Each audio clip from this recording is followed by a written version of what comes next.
Halo anak-anak Indonesia, apa kabar kalian semua? Semoga semua sehat dan bahagia. Hari ini Miss Yanti akan membawakan cerita rakyat untuk kalian. Cerita rakyat itu apa Miss Yanti? Jadi cerita rakyat itu adalah cerita yang dibuat oleh masyarakat di suatu daerah tertentu di masa lampau dan disampaikan secara turun-temurun. Biasanya cerita rakyat ini berkisah tentang suatu kejadian di daerah itu atau asal-usul suatu daerah. Tokoh-tokoh yang berperan di dalamnya bisa berupa manusia, makhluk hidup lain seperti binatang atau tumbuhan, bahkan juga bisa berupa dewa atau peri. Secara singkat, ciri-ciri cerita rakyat adalah: pertama, cerita rakyat disampaikan secara lisan dan turun-temurun. Kedua, cerita rakyat tidak diketahui siapa pengarangnya. Yang ketiga, cerita rakyat memiliki pesan moral. Dan yang keempat, cerita rakyat biasanya memiliki banyak versi.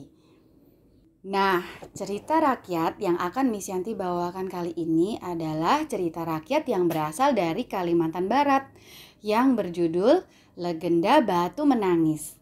Yuk, kita sama-sama dengarkan Legenda Batu Menangis. Legenda Batu Menangis. Cerita rakyat dari Kalimantan Barat.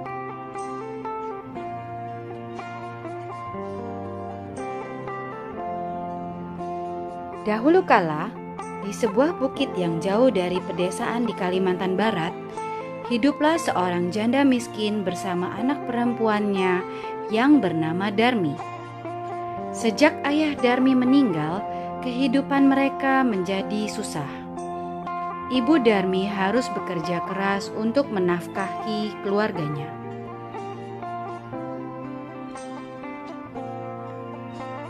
Darmi sangat cantik jelita, dan ia selalu membanggakan kecantikannya yang ia miliki. Namun, kecantikannya tidak sama dengan sifat yang ia miliki. Ia sangat pemalas dan tidak pernah membantu ibunya yang sudah tua. Selain pemalas, ia juga sangat manja dan suka bersolek. Segala sesuatu yang ia inginkan harus dituruti. Ia tidak pernah berpikir bahwa keadaan mereka miskin dan ibunya harus banting tulang meskipun sering sakit-sakitan. Setiap ibunya mengajaknya ke sawah, ia selalu menolak. Setiap sore, Darmi selalu hilir mudik di kampung tanpa tujuan yang jelas, kecuali untuk mempertontonkan kecantikannya kepada penduduk kampung. Ia sama sekali tidak membantu ibunya bekerja. Suatu hari, ibunya mengajak Darmi berbelanja ke pasar. Jarak pasar dari rumah mereka sangat jauh, dan untuk sampai ke pasar mereka harus berjalan kaki. Selama perjalanan, Darmi selalu berjalan di depan dan ia memakai baju yang sangat bagus. Semua orang yang melihatnya langsung terpesona dan mengagumi kecantikannya. Sedangkan ibunya berjalan di belakang membawa keranjang belanjaan. Wajahnya lusuh dan berpakaian sangat dekil. Karena letak rumah mereka yang jauh dari masyarakat, tidak ada satu orang pun yang tahu tentang kehidupan mereka. Ketika mereka memasuki desa, semua mata tertuju kepada kecantikan Darmi. Banyak pemuda yang menghampirinya dan memandang wajahnya. Namun, penduduk desa pun sangat penasaran. Siapa perempuan tua di belakangnya tersebut? "Hai gadis cantik, siapakah perempuan tua yang berada di belakangmu? Apakah dia ibumu?" tanya seorang pemuda. "Tentu saja bukan. Ia hanya seorang pembantu," jawabnya dengan sinis. Sepanjang perjalanan, setiap bertemu dengan penduduk desa, mereka selalu menanyakan hal yang sama. Namun, ia terus menjawab bahwa ibunya adalah pembantunya. Ibunya sendiri diperlakukan sebagai seorang pembantu. Pada awalnya, sang ibu masih bisa menahan diri setiap kali mendengar jawaban dari putri kandungnya sendiri. Namun, lama-kelamaan jawabannya itu sangat menyakitkan hatinya, hingga tiba-tiba sang ibu berhenti dan berlutut di pinggir jalan sambil meneteskan air mata. "Bu, kenapa berhenti di tengah jalan? Ayo, lanjutkan perjalanan," tanya Darmi heran. Beberapa kali ia bertanya, namun ibunya sama sekali tidak menjawab.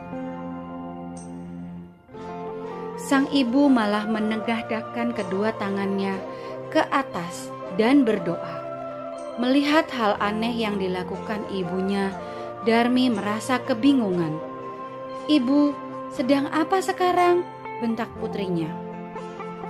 Sang ibu tidak menjawab dan meneruskan doanya untuk menghukum putrinya sendiri.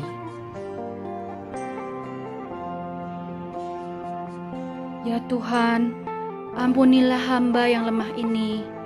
Maafkan hamba yang tidak bisa mendidik putri hamba sendiri, sehingga ia menjadi anak yang durhaka. Hukumlah anak ini agar dia tahu kesalahannya," doa sang ibu. Tiba-tiba langit menjadi mendung dan gelap. Petir mulai menyambar dan hujan pun turun. Perlahan-lahan tubuh Darmi berubah menjadi batu. Kakinya mulai berubah menjadi batu dan sudah mencapai setengah badan. Darmi menangis memohon ampun kepada ibunya. Ia merasa sangat ketakutan. "Ibu, tolong aku.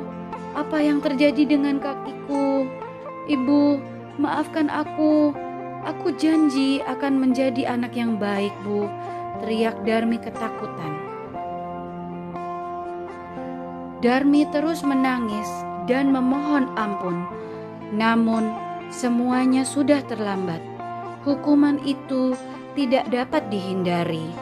Seluruh tubuhnya perlahan-lahan berubah menjadi batu. Darmi yang durhaka itu hanya menangis dan menangis menyesali perbuatannya.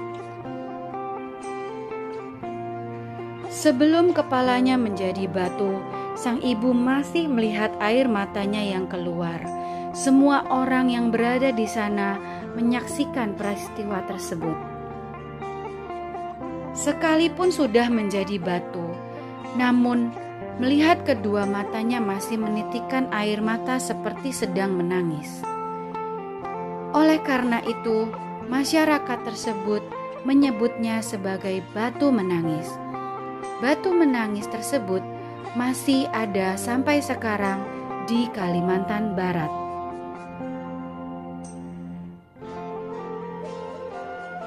Terima kasih sudah mendengarkan.